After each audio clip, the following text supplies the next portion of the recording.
que je présente là, ce sont les conclusions auxquelles je suis arrivé. J'avais mené la réflexion dans le passé en m'appuyant sur les expériences accumulées par d'autres pays à travers le monde qui ont estimé que quand vous êtes président de la République, ne mettez pas vos photos sur les billets des banques.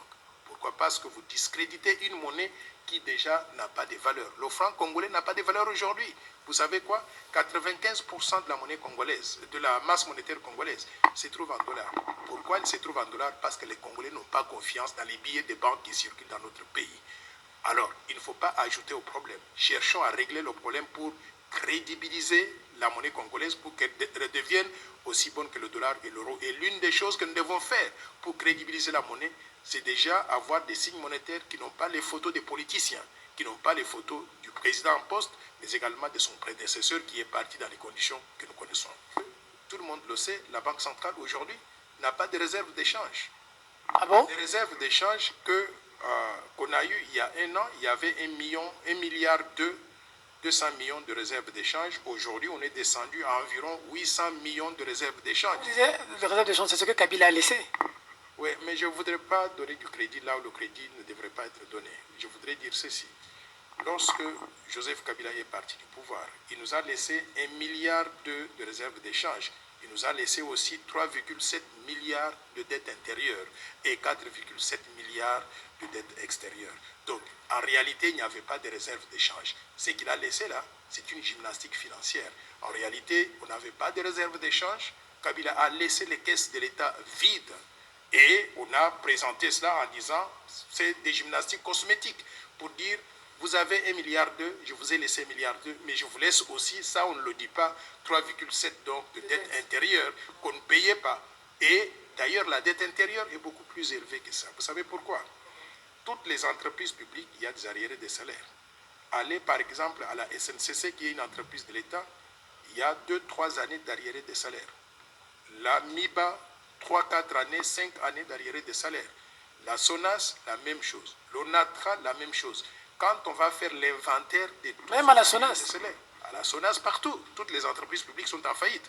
Si on arrive à faire l'inventaire de tous ces arriérés de salaire, on les met ensemble, on ajoute à la dette intérieure, vous allez découvrir que la dette intérieure du pays avoisine environ 10 milliards de dollars. C'est une situation catastrophique à comparer à 1,2 milliard de dollars de réserves que Joseph Kabila nous avait léguées et aujourd'hui qui s'établissent simplement à 800 milliards de dollars. Pour que les gens comprennent très bien, prenez les réserves d'échange que nous avons aujourd'hui de 800 millions de dollars divisées par la population congolaise. La population congolaise, moi je fais l'approximation à 100 millions d'habitants que nous sommes aujourd'hui. Prenez 800 millions divisé par 100 millions, vous trouvez 0,08, donc 8 cents par personne. Si on donnait à chacun de nous, 8 cents c'est l'équivalent d'à peu près 1000 francs. Si on donnait à chacun de nous donc 1000 francs, qu'est-ce que nous pouvons faire avec 1000 francs? C'est vous dire que les réserves d'échange ne valent pas grand-chose. C'est rien, c'est dérisoire. Alors, deuxième dossier, c'est la BCDC va être rachetée par Equity Kenya. Danger ou meilleure chose pour le pays?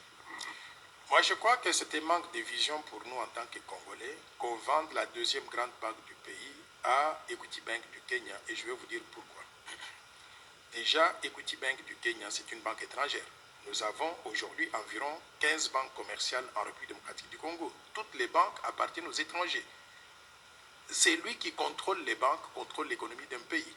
Si nous n'avons pas de Congolais dans les banques, ça veut dire que les Congolais ne contrôlent pas leur propre économie. C'est la première chose. Donc je voudrais qu'on inverse en tant qu'autorité monétaire. Si on a la Banque centrale, on a le gouvernement qui travaille ensemble. Ils devaient miser à pouvoir ramener les Congolais. Quand je dis Congolais, c'est-à-dire des individus ou des entreprises, le secteur privé, ou même l'État dans le capital des banques.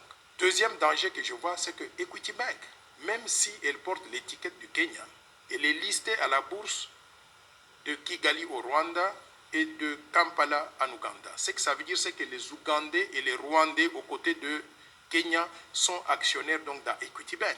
Est-ce que les Congolais sont conscients qu'on est en train de vendre la deuxième grande banque du pays aux Rwandais, aux Ougandais, au Kenya? Ils ne sont pas conscients de ça. Donc, je voudrais attirer l'attention de la perte du contrôle de notre système bancaire, mais également de notre économie au profit des Rwandais et des Ougandais à côté donc des Kenya. Nous voulons aller dans l'intégration africaine, mais il faut que ce soit une intégration africaine où nous n'entrons pas avec des pieds liés. Parce que nous allons bientôt à la communauté d'États d'Afrique de l'Est. Mais il faut qu'on se pose tout le temps la question de savoir qu'est-ce que nous, en tant que pays, nous avons comme rôle à jouer dans cette intégration-là. Si nous allons simplement avec des pieds liés, des mains liés, avec des yeux bandés, c'est-à-dire que